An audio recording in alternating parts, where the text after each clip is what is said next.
வணக்கம். மாலை முரசு செய்திகளை விரிவாக பார்ப்பதற்கு முன் தலைப்புச் செய்திகளை பார்க்கலாம். டெல்லியில் தலைமை தேர்தல் ஆணையர் ஞானேஷ்குமார் தலைமையில் மாநில தலைமை தேர்தல் அதிகாரிகள் மாநாடு. இன்றைய மாநாட்டில் மின்னணு வாக்குப்பதிவு, தேர்தல் செயல்முறைகள், தொழில்நுட்பம் மற்றும் அதிகார வரம்புகள் குறித்து முக்கிய ஆலோசனை.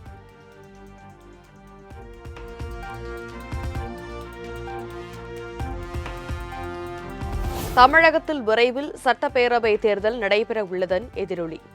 தேர்தல் துணை ஆணையர்கள் ஆய்வு. இறுதி வாக்காளர் பட்டியல் வெளியீட்டை தொடர்ந்து மார்ச் 10ஆம் தேதி தமிழகத்திற்கு வருகை தருகிறது மத்திய பாதுகாப்பு படை.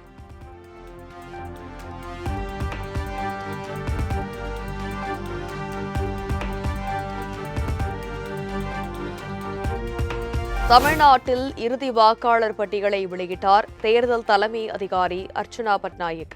தமிழ்நாட்டில் 5.67 கோடி இருக்கும் மொத்த வாக்காளர்கள் உள்ளதாக அறிவிப்பு.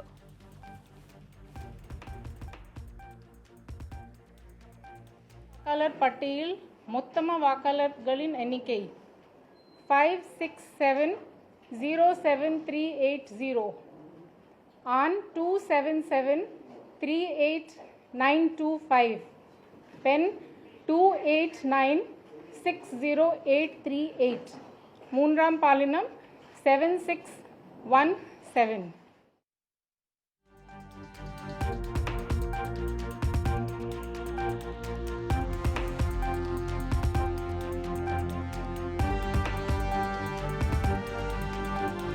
தமிழ்நாடு இறுதி வாக்காளர் பட்டியலில் ஆண் வாக்காளர்கள் 2,77,00,000 பேரும், பெண் வாக்காளர்கள் 2,89,00,000 பேர் உள்ளனர்.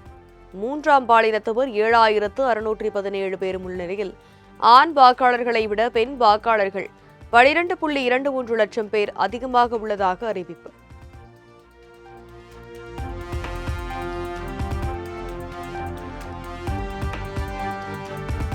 தமிழ்நாட்டில் வாக்காளர் பட்டியலில் புதிதாக 27,53,793 பேரின் பெயர் சேர்ப்பு.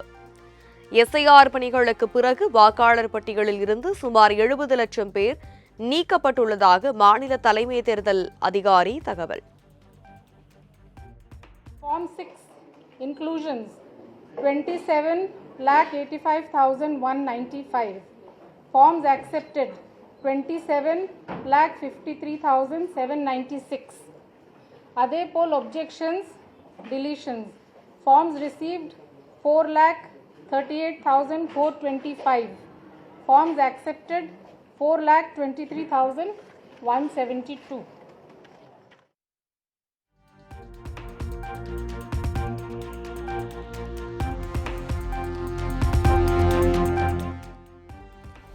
தமிழ்நாட்டில் குறைந்த வாக்காளர்களை கொண்ட சட்டப்பேரவை தொகுதியாக நாகை மாவட்டம் கீழ்வேளூர் தொகுதி நீண்ட காலமாக இருந்த நிலையில் சென்னை துறைமுகம் தொகுதி அந்த இடத்தை பிடித்துள்ளது.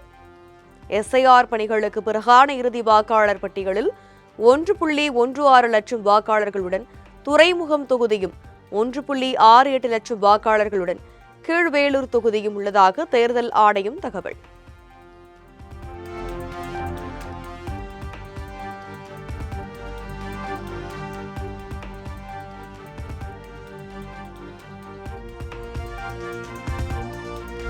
வாக்காளர் பட்டியலில் பெயர் சேர்க்க விரும்புவோர் இப்போது கூட விண்ணப்பிக்கலாம். இணையதளம் மூலமாக தங்களது பெயர் வாக்காளர் பட்டியலில் இருக்கிறதா என்பதை தெரிந்து கொண்டு பொதுமக்கள் விண்ணப்பிக்கலாம் என தமிழக தேர்தல் அதிகாரி அர்ச்சனா பட்நாயக் பேட்டி. இன்னிலிருந்து நம்ம கண்டினியூஸ் அப்டேஷன் ப்ராசஸ் ஆரம்பிக்குது.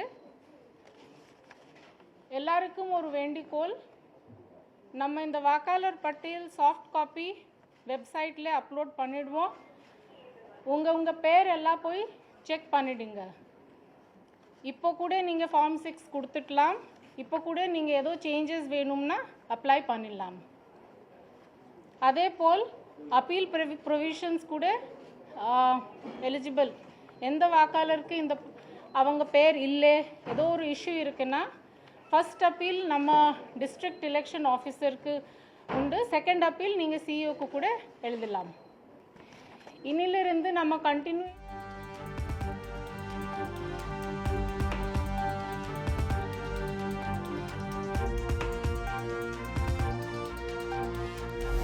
முதலமைச்சர் மு.க.ஸ்டாலின் தலைமையில் நடைபெற்ற அமைச்சரவை கூட்டத்தில் தொழில் முதலீடுகளுக்கு அனுமதி.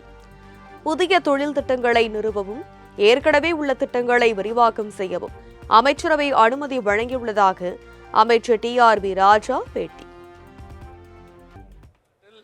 எப்படி அனைத்து பகுதிகளுக்கும் பரவலாக்கப்பட்ட வளர்ச்சி உறுதி செய்யப்பட்டு அங்கிருக்கும் மக்களுக்கு நமக்கு ஆங்காங்கே நமது படித்த இளைஞர்களுக்கு அங்கேயே வேலைவாய்ப்புகளும் உருவாக்கக்கூடிய வாய்ப்புகளை இந்த அமைச்சரவையின் மூலம் இந்த கூட்டத்தின் மூலம் நமது மாண்பு முதலமைச்சர் அவர்கள் உருவாக்கி தந்துள்ளார்.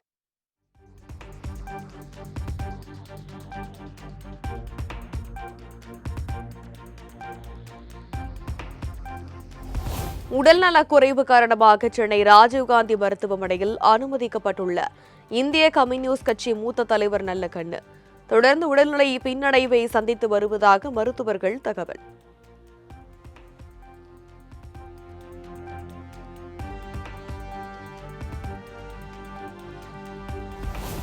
சென்னை ராஜீவ்காந்தி அரசு மருத்துவமனையில் இந்திய கம்யூனிஸ்ட் மூத்த தலைவர் நல்லக்கண்ணுவின் உடல்நிலை குறித்து நேரில் கேட்டறிந்தார் முதலமைச்சர் மு.க.ஸ்டாலின்.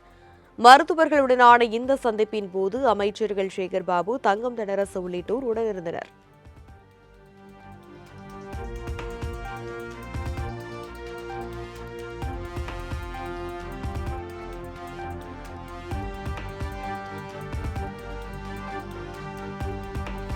கல்விதான் கடவுள் என்பதை மாணவர்கள் உணர வேண்டும். கல்வி என்னும் கடவுள்தான் வாழ்வில் உங்களுக்கு நிறைய கொடுக்கும் என முதலமைச்சர் மு.க.ஸ்டாலின் பேச்சு. நான் சொல்றது கல்விதான் கடவுள். கல்வி எனும் கடவுள் உங்களுக்கு எல்லாத்தையும் கொடுக்கும்.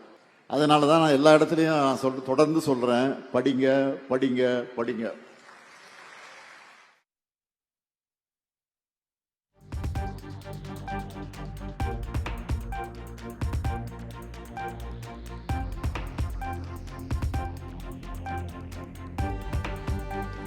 தனது சொந்த தொகுதியான கொளத்தூரில் பல்வேறு நலத்திட்டங்களை தொடங்கி வைத்தார் முதலமைச்சர் மு.க.ஸ்டாலின். பேப்பர் மில் சாலை மற்றும் ரெட்டேரி சந்திப்பில் குளிரூட்டப்பட்ட பேருந்து நிறுத்தத்தையும் திறந்து வைத்தார்.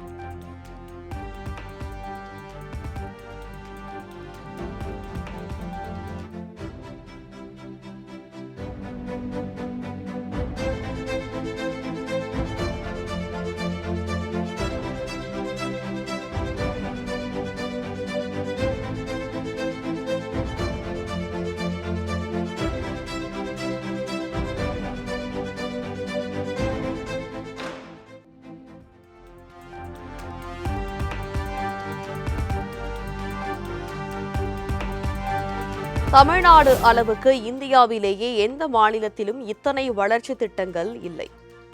அனைத்து நலத்திட்டங்களுக்கான மாடலாக கொளத்தூர் தொகுதி உள்ளதாக முதலமைச்சர் மு.க.ஸ்டாலின் பெருமிதம்.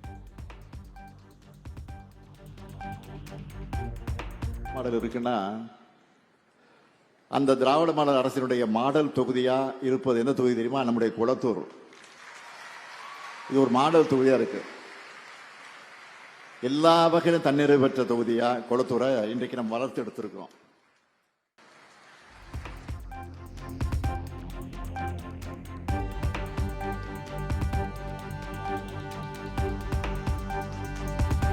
தூத்துக்குடி மாவட்டம் சாத்தான்குளம் அருகே பள்ளியிலேயே 11ஆம் வகுப்பு மாணவன் சக மாணவர்களால் சாதி வெறியில் தாக்கப்பட்ட சம்பவம். மாணவர்களிடையே சாதிய வெறி வளர்ந்து நிற்பதற்கு யார் பொறுப்பு என முதலமைச்சருக்கு எதிர்க்கட்சித் தலைவர் எடப்பாடி பழனிசாமி கேள்வி.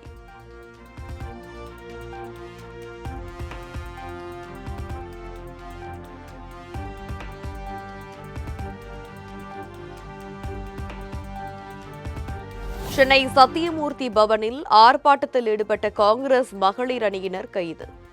ஜோதிமணி எம்பி குறித்து பாஜகவின் கரூர் மாவட்ட தலைவர் செந்தில்நாதன் தரக்குறைவாக பேசியதை கண்டித்து ஆர்ப்பாட்டம்.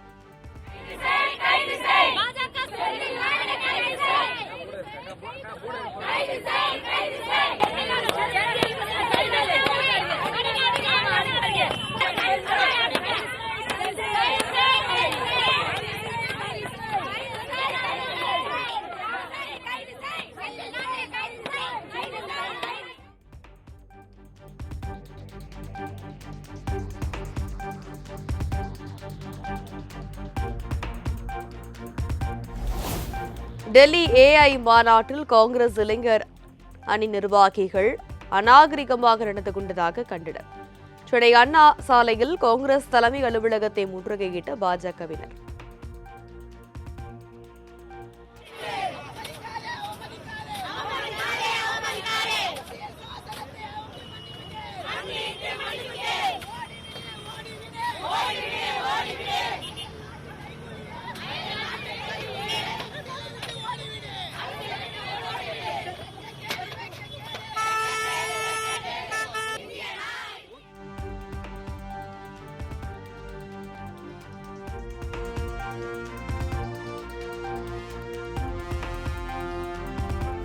சிவகங்கை மாவட்டம் திருப்பத்தூர் அருகே 2 சிறுமிகளை தொடர் பாலியல் வன்கொடுமை செய்து வந்த மந்திரவாதிக்கு 200 ஆண்டுகள் சிறை தண்டனை. சிவகங்கை மாவட்ட போக்சோ நீதிமன்றம் அதிரடி தீர்ப்பு.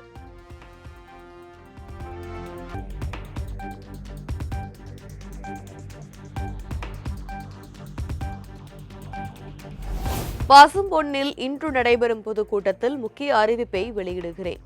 சென்னை மெரினாவில் உள்ள ஜெயலலிதா நினைவிடத்தில் அஞ்சலி செலுத்திய பின் சசிகலா பேட்டி.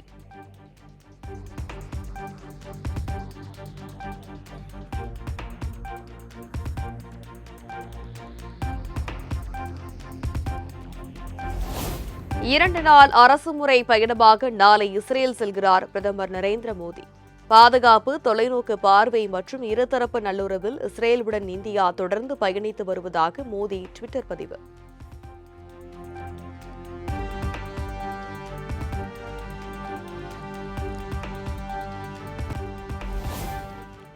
பிப்ரவரி 26ஆம் தேதி கனடா பிரதமர் மார்க் கார்னி இந்தியா வருகை. டெல்லியில் பிரதமர் மோடியுடனான சந்திப்பின் போது வர்த்தகம், பாதுகாப்பு மற்றும் செயற்கை நுண்ணறிவு உள்ளிட்ட துறைகளில் ஒப்பந்தங்கள் கையெழுத்தாக உள்ளதாக தகவல்.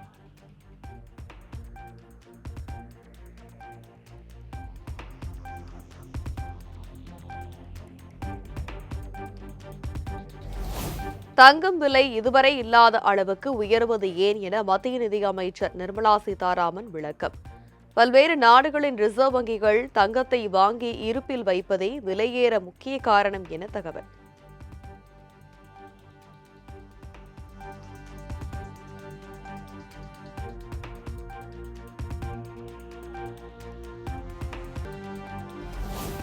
ஹரியானா அரசு கணக்குகளில் இருந்து 590 கோடி ரூபாயை ஐடிஎஃப்சி ஃபர்ஸ்ட் வங்கி ஊழியர்கள் மோசடி செய்ததன் எதிரொலி. ஒரே நாளில் ஐடிஎஃப்சி ஃபர்ஸ்ட் வங்கி பங்கு விலை 16% சரிந்ததால் வாடிக்கையாளர்கள் அதிர்ச்சி.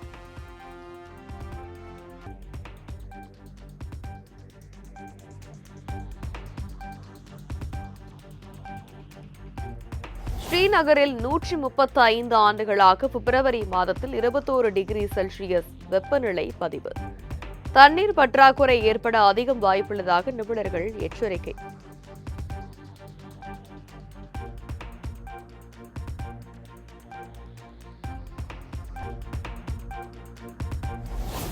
அண்டை நாடான நேபாள தலைநகர் காத்மாண்டில் கட்டுப்பாட்டை இழந்த பேருந்து ஆற்றில் கவிழ்ந்து விபத்து.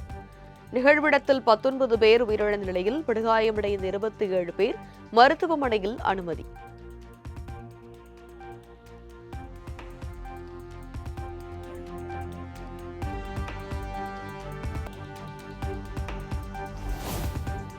மும்பை வான்கடை மைதானத்தில் நடைபெற்ற T20 போட்டியில் ஜிம்பாப்வே அணியை 107 ரன்கள் வித்தியாசத்தில் வீழ்த்தியது மேற்கிந்திய தீவுகள்.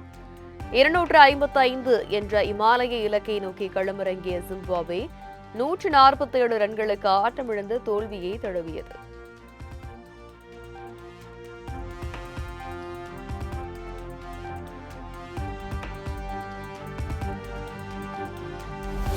ஜிம்பாப்வே அணிக்கு எதிரான போட்டியில் 19 பந்தில் அரை சதம் அடித்தார் வெஸ்ட் இண்டீஸ் வீரர் ஷிம்ரான் ஹெட்மயர்.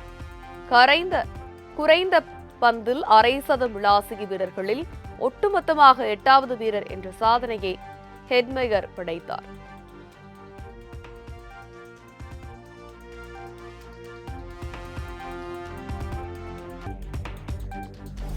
T20 உலகக்கோப்பை சூப்பர் 8 சுற்றில் பங்கேற்பதற்காக சென்னை வந்தடைந்த இந்திய அணி வீரர்கள் சென்னை விமான நிலையத்தில் வீரர்களுக்கு உற்சாக வரவேற்பு.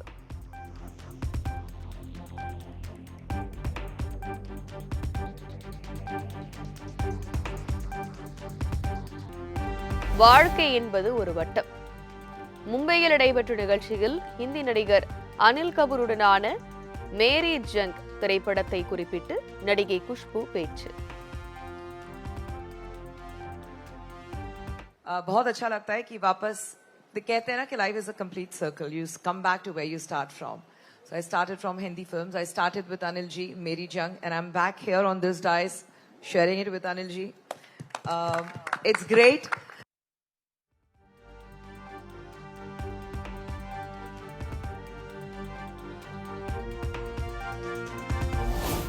ஜல்லிக்கட்டு காளையிடம் புல்லுக்கட்டை காட்டுவதாக கூறி இளைஞர்களை கெடுப்பதால் கரூர் சம்பவத்தை ஒப்பிட்டு தமிழக வெற்றி கழக தலைவர் விஜய் மீது பிக்பாஸ் புகழ் ஜூலி காட்டமான விமர்சனம். புல்லுக்கட்டை காமிச்சு ஒரு குழந்தை கூட்டிட்டு போய் ஓரமா விட்டுச்சு அப்படின்னு சொல்லிட்டு போயிட்டே இருப்பீங்க. உங்களோட கட்சியில் இருக்க பாதி பேர் மைனர் ஆளுங்க. நானும் போய் புல்லுக்கட்டை காட்டுறேன்னு சொல்லி ஏதாச்சும் ஒன்று கணக்கு ஆயிடுச்சுன்னா என்னென்ன பண்றது? 50-50ஆவே இருக்கட்டும்னே, 500 ஆக்கிடாதீங்க. கஷ்டப்பட்டு எல்லாரும் போராடி ஜல்லிக்கட்டு பெர்மிஷன் வாங்கி வச்சிருக்கோம். இன்னைக்கு அது ப்ராப்பராகவும் நடந்துட்டு இருக்கு.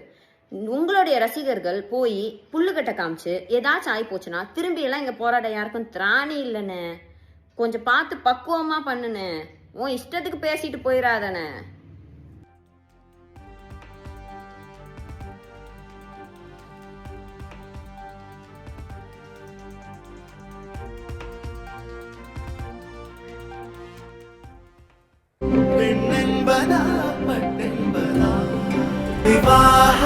மணப்பெண்ணின் பிரத்யேகமான திருமணம் விவாஹா தி சென்னை சில்க்ஸ்.